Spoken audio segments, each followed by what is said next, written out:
That was U.S. President Barack Obama much earlier today on the attacks on ISIS bases in Syria. And as we heard much earlier, the Pentagon said, as confirmed by Elizabeth Arrett of the VOA, the Pentagon says this is the first step in the action which President Barack Obama was talking about there in his speech on ISIS militants in Syria. Well, from one president to another, let's go to the UN General Assembly now, holding in New York. President Goodluck Jonathan, Nigeria's president, is in New York right now, participating in the 69th session of the UNGA. President Barack Obama will rally nations, of course, at that meeting to support coalition against Islamic State militants in Iraq. But President Goodluck Jonathan is expected to attend receptions hosted by President Barack Obama, also by UN Secretary General Mr. Ban Ki-moon. He'll also look for nations to back the plan on the fight against the Ebola virus in West Africa. The VOA's White House correspondent Luis Ramirez reports for us in this report. The Nobel Peace Laureate, who was elected on promises to end U.S. involvement in Iraq and reduce America's footprint in the world, returns to this year's United Nations General Assembly with a different mission: to rally support for new large-scale military operations against Ebola and militants with the Islamic State group, or ISIL. America will lead a broad coalition to roll back this terrorist threat. Our objective is clear. We will degrade and ultimately destroy ISIL through a comprehensive and sustained counterterrorism strategy. That strategy has more than 1,000 U.S. troops in Iraq, though not in a combat role, reflecting what analysts say is President Obama's continuing reluctance to get involved. In 2011, President Obama oversaw the withdrawal of U.S. forces as polls showed war-weary Americans had no appetite for continued U.S. participation in foreign conflicts. But the pressure is building on Mr. Obama to show American strength.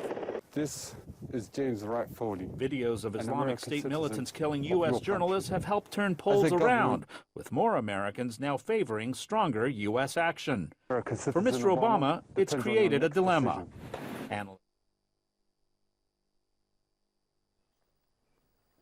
Well, we do apologize there. There does seem to be a mix-up there in that report. We'll bring you now the VOA's Luis Ramirez's report on the UN General Assembly holding in New York.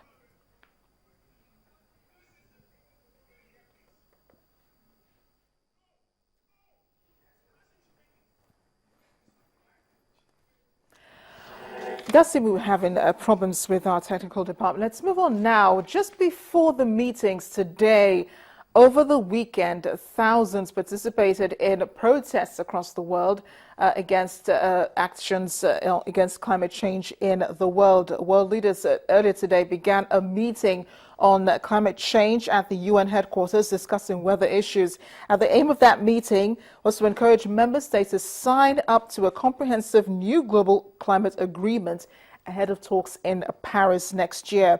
UN Secretary General Mr. Ban Ki-moon said the climate change issues require urgent action and is urging 125 heads of state and government to walk the talk. Over 100 nations have been attending that meeting much earlier today. Our correspondent, though, Ayola Kasim, is in New York. She attended one of those rallies, the biggest so far in the world, which held in New York. Here's her report.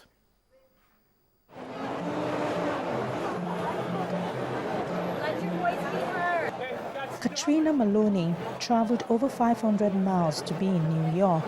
Her concern is what the future holds for her 6-year-old daughter, Moira, who at that age is learning to voice her opposition to unsustainable lifestyle. The two joined hundreds of thousands of campaigners in the financial capital to voice their disappointment on how the environment is being managed.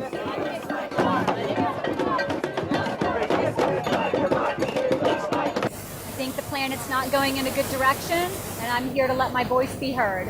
This is very important to me. I have had a good life. I want my daughter to have a good life.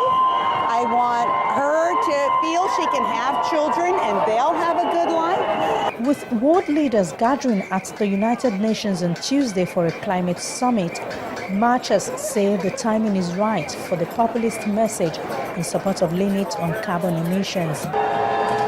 The signs marchers hold are as varied as the movement. One equates gasoline transport to human extinction. Another calls for investment in windmills and not in weapons, while some call for climate justice. Sends an incredible message, and it's a very powerful one that people really should be taking climate change seriously, because we're at a very unique point in history in which we can actually tackle this problem right now and get ahead of it rather than wait another 15 years and let it overtake us.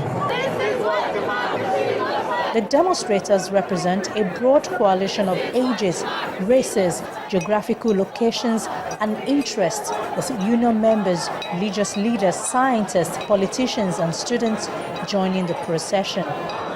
The United Nations Secretary General Ban Ki-moon, former United States Vice President Al Gore and actor Leonardo DiCaprio also joined the People's March. The campaigners there from different parts of the world, and the messages are as diverse as their personalities. But one thing they all agree upon is that it is time to save our planet. From Times Square in New York, and Ayola Kasim reporting to Television News.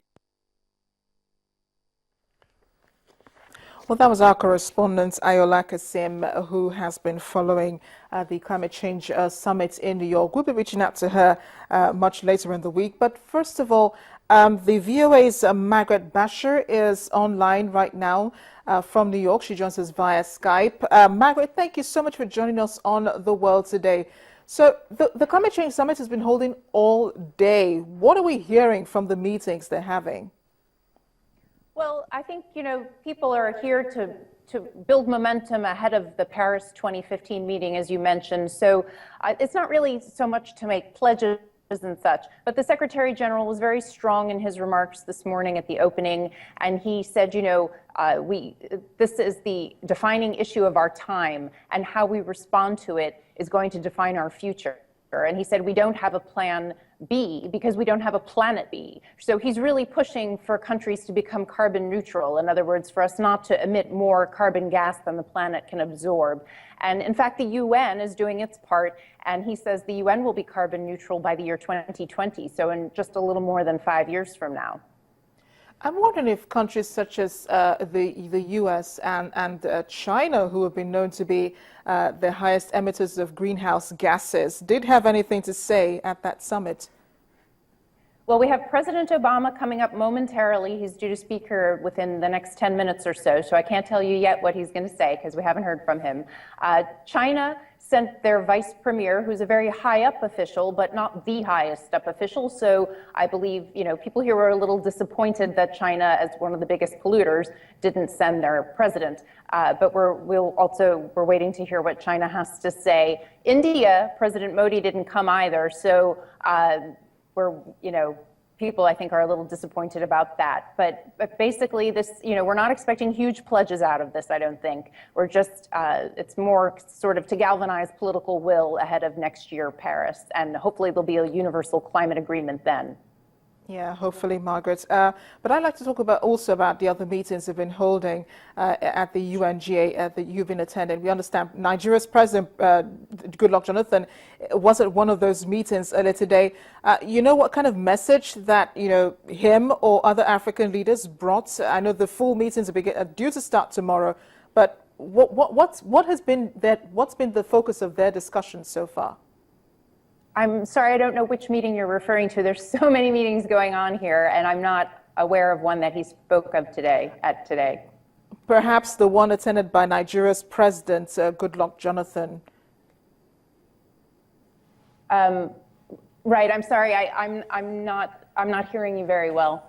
I'm President Goodluck Jonathan. But the other meetings holding at the UNGA, I know the climate change focus seems to be the biggest so far because right. We're 125 world leaders have been attending I believe, that tomorrow from in the UN beginning General of today. Assembly. But yesterday there was a meeting. UN Secretary General Mr. Ban Ki-moon did meet with the world leaders who are coming, who are attending the UNGA. Just give us an idea of some of the talks they held, perhaps some of the talks they held on the sidelines, or the focus of the discussions, what we should expect at the UNGA as it begins fully tomorrow. Right. Well, certainly for Africa, Ebola is definitely the biggest issue this year, and it's not just an African crisis, it's a world crisis. And